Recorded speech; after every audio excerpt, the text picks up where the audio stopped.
What's up, everybody? Can you hear me? Hello? Are we live? We're live. How's it going, everybody?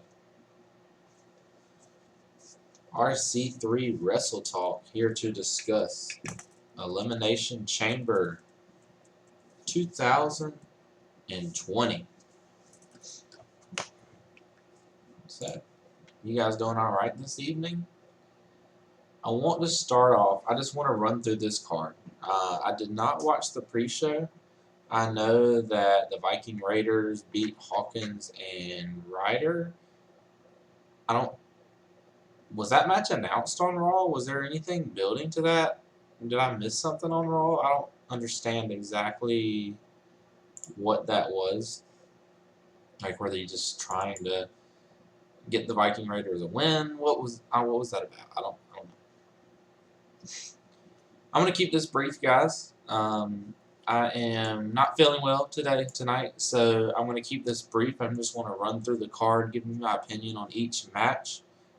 And that's pretty much it. So we started off the show with Daniel Bryan versus Drew Gulak. And this match was freaking good. Like, these two were amazing. I mean, good job, guys. Drew Gulak and Daniel Bryan, I mean, I knew that they were both great wrestlers. Like, that was obvious. I didn't have any doubt that that was the case. But I had no clue that they were this freaking good. I mean, Jesus. This was great. Great job. Daniel Bryan and Drew Gulak. They had submission moves going back and forth, just mat wrestling. I mean, God, I love this match. This was old school, just basic, just wrestling 101. I mean, if you don't, this didn't have flips, this didn't have a bunch of dives, this didn't have suicide dives every 2 seconds. They didn't, it didn't get the this is awesome. We didn't have all that, but we didn't need it. This reminded me, and obviously it's on a much lower scale. This reminded me of AJ Styles versus John Cena at the Royal Rumble a couple years ago. They just stayed in the ring, did their thing, no funny business, and just put on a freaking show. Good job. Great opener to the show. Great job. Good job, WWE, for putting it in this spot. Good job, guys, for going out there and putting on an incredible match. I'm proud of you guys.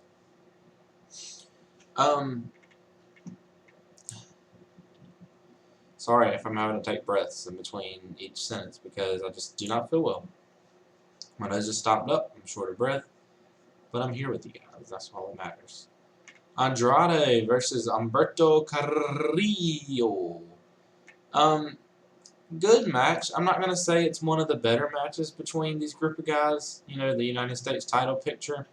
But it was fine. It was what it was. It was a good way to transition the show from that hot opener into, they can put on a great match. They still can do their thing. It was fine. I'm not going to say it was anything incredible. I think they're saving their best stuff for WrestleMania because we know these four are going to have an incredible show-stealing match at WrestleMania. But I thought it was fine. A good back-and-forth match, and Andrade retains his United States Championship. Then we get the tag team elimination chamber match. And my God, this match was so weird because the match itself, from bell to bell, not worried about booking, not worried about fantasy, worried about the future, was freaking good. Every single aspect of it was just very good. All 6 teams went out there and they put on a show. Philadelphia loved it.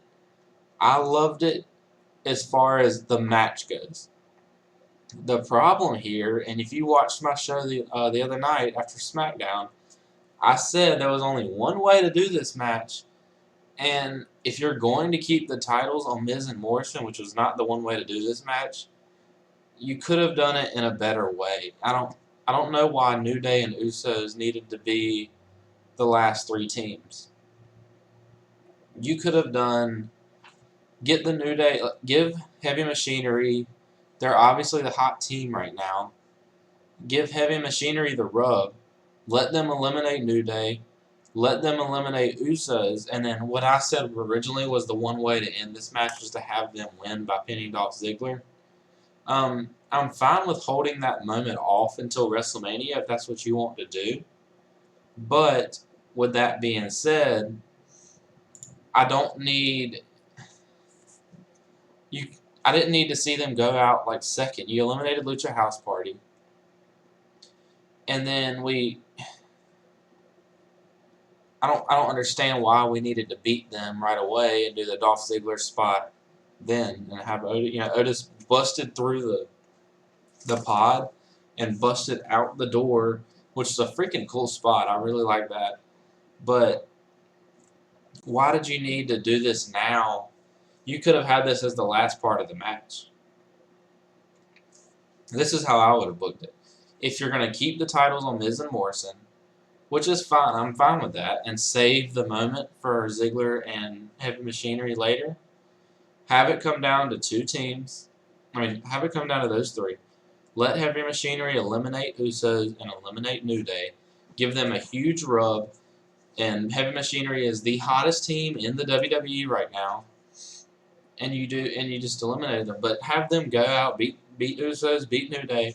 You're down to three teams. And then you do the spot. So you do the spot where Otis runs out of the pod. You have Ziggler and Rude beat Tucker after a hard fought. And then have Miz and Morrison come in, and I need to update my... I'm such an idiot, guys. You guys need to remind me how stupid I am. 3, 8, 20. Look better? Ha! Anyways. I was kind of in a zone on what I was saying. But anyways, let them get the win. Have them run out of... Otis run out. Have Ziggler and Rude beat Tucker after he fights off both of them. Have them eventually get the better hand, eliminate him, and then have Miz come out from nowhere, hit the skull-crushing finale on one of the two. Have Morrison hit the Starship Pain out of nowhere. You're just coming up from behind them, and that's it. That's all you need. But regardless, I'm okay with Miz and Morrison getting a lengthy title reign. But I just wish it would have been booked a little better. Usos and New Day don't need anything else. Like, they don't need to be in that finals of this Elimination Chamber match. They've already been in this kind of situation, and they're good. They're bulletproof at this point. Both of those teams are two of the best tag teams of all time. They didn't need this. So you could have given this rub to some of the newer tag teams. But whatever.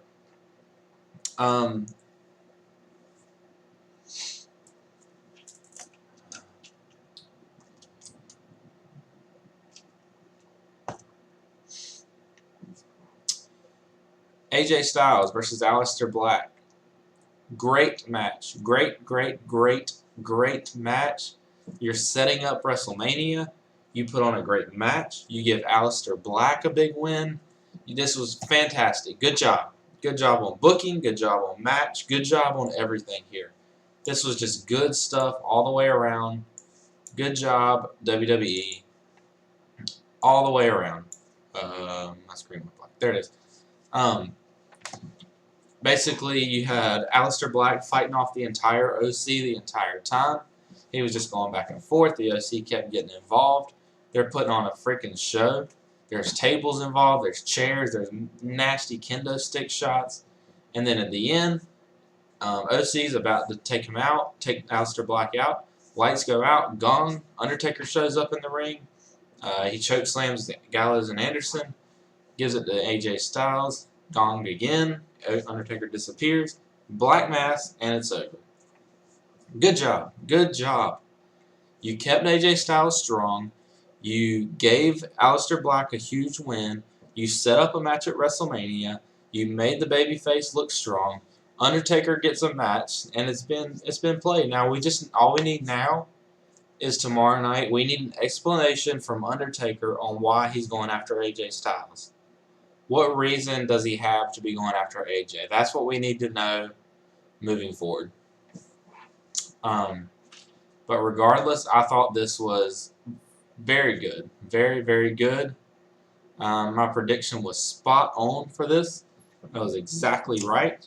I didn't go through my predictions for the other. I missed the elimination tag match because I thought Heavy Machinery was going to get the win here.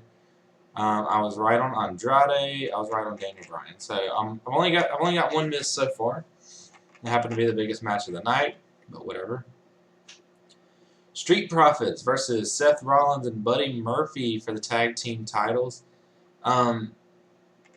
This is where I thought this match probably wasn't necessary on the show because you've already done an interfering finish to set up. I know it's the last pay-per-view before WrestleMania, and I know you have to do it this way, and I know, I get it, but you just had this match right before where Undertaker comes out and gives Aleister Black the win.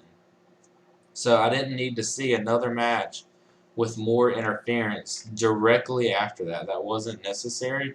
You should have done the Intercontinental title match here, but you didn't. You did another match with more interference, and Kevin Owens ended up coming out. So it was fine. Like it just felt like a Raw. You could have done this on Raw tomorrow night. This just wasn't necessary. End the show 10 minutes earlier. Give us a 12-minute earlier show, and just leave this off or put it on the pre-show. This wasn't really necessary. I know you want to build Seth Rollins versus KO for WrestleMania, and I'm excited for that match, but this was so predictable that KO was going to come out and give the assist, and you had it back-to-back. So, like, we just saw a screwy finish with The Undertaker.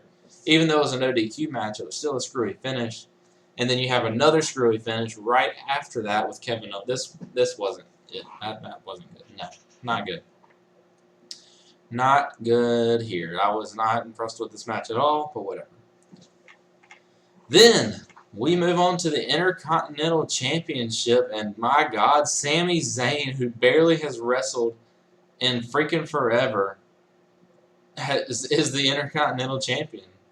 So this has been a great, if you look at this as a long-term build, and now that we know Braun Strowman versus Sami Zayn is the WrestleMania match, this was awesome. So the match was not that good, first of all. It was really just about Sami running away from Braun and being the cowardly heel. But Sami, and for a while in WWE, we had a very big problem where every single heel was the same, and it was like this cowardly heel that Sami is right now. But that's not the case right now. A lot of the heels are booked a lot better, and it makes this heel role more important and a lot better. So the whole match, the story of the entire match was basically Braun fighting off all three. He's going to finally get his hands on Sami Zayn, but he never does in the end. And Sami Zayn goes through and gets the pin on Braun Strowman. It took all three of their finishers. It took, it was just a big, everybody ganging up on him. And Braun never gets one up on Sami. Sami gets one up on Braun, and he becomes the Intercontinental Champion. And this was so well done. This match was not good, but it was so exciting to watch because of the story of the match. And this is why, to me, this is what WWE sets itself apart, is in situations like this where you can have a match that's not even that good. Like, I don't think this Intercontinental title match was really not that great, but it was great because of the moment. Hulk Hogan versus Andre the Giant was not a good match, but it was a great all-time classic because of the moment and because of the story you told. That's what WWE sets itself apart and sets itself as the greatest wrestling company in the world.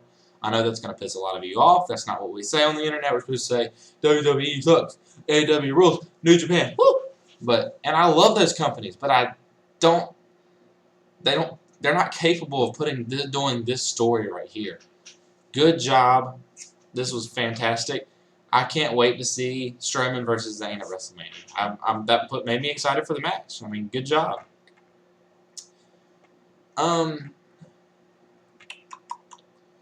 The Women's Elimination Chamber. So everybody knew that Shayna Baszler was going to win this match. This was the most predictable part of the show.